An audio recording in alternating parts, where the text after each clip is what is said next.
அதிகாரம் 24. குருக்களின் பணிகள். ஆரோனின் புதல்வர்களின் பிரிவுகளாவன. ஆரோனின் புதல்வர் நாதாபு, அபிகு, எலெயாசார், இத்தாமர். நாதாபும் அபிகுவும் பிள்ளை பேரின்றி தங்கள் தந்தைக்கு முன்னரே இறந்து போயினர்.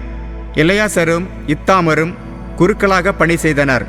எலெயாசரின் குடும்பத்தை சார்ந்த சாதோக்கு, இத்தாமர் குடும்பத்தை சார்ந்த அகிமெலேக்கு ஆகியோரின் துணை கொண்டு பதவி, பணி ஆகியவற்றின் அடிப்படையில் தாவீது அவர்களில் பிரிவுகளை ஏற்படுத்தினார். இத்தாமரின் குடும்பத்தை விட எலெயாசரின் குடும்பம் மிகுதியான தலைவர்களை கொண்டிருந்தது. எனவே எலெயாசரின் புதல்வரில் 16 பேர் அவர்களுடைய மூதாதையரின் குடும்பத்துக்கும், இத்தாமரின் புதல்வரில் 8 பேர் அவர்களுடைய மூதாதையரின் குடும்பத்துக்கும் தலைவர்களாக நியமிக்கப்பட்டனர். எலெயாசார், இத்தாமர் ஆகிய இருவருடைய குடும்பங்களின் புதல்வரிலும் திருத்தல தலைவர்களும் இறைபணி தலைவர்களும் இருந்தமையால் சீட்டுக்குலுக்கல் முறையில் பொறுப்புகள் ஒப்படைக்கப்பட்டன. நெத்தனியேலின் மகனும் லேவியரும் எழுத்தருமான செமையா என்பவர் அரசர் அலுவலர்கள். குருவாகிய சாதோக்கு, அபியத்தாரின் மகன் அகிமெலக்கு குருத்துவ குடும்பங்களின் தலைவர்கள், லேவியர் குடும்பங்களின் தலைவர்கள் முன்னிலையில் அவர்கள் பெயர்களை பதிவு செய்தார்.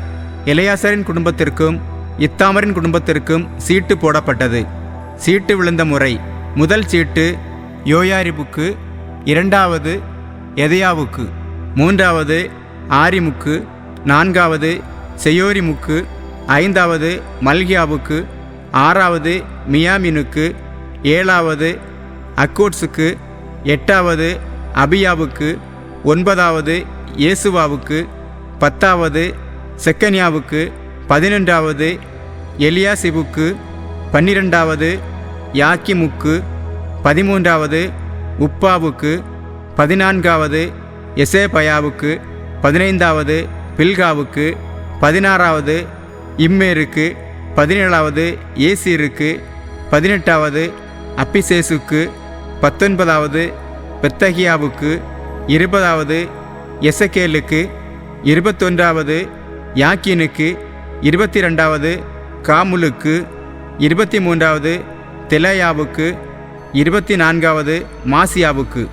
இவர்களே தங்கள் மூதாதையராகிய ஆரோன் இஸ்ரேலின் கடவுளாகிய ஆண்டவரின் கட்டளைக்கு கீழ்ப்படிந்து தந்த விதிமுறைகளை தங்களுக்கு கொடுக்கப்பட்ட பொறுப்புகளுக்கேற்ற வரிசை முறைப்படி ஆண்டவரின் இல்லம் சென்று அங்கு நிறைவேற்றுவதற்காக பதிவு செய்யப்பட்டவர்கள்.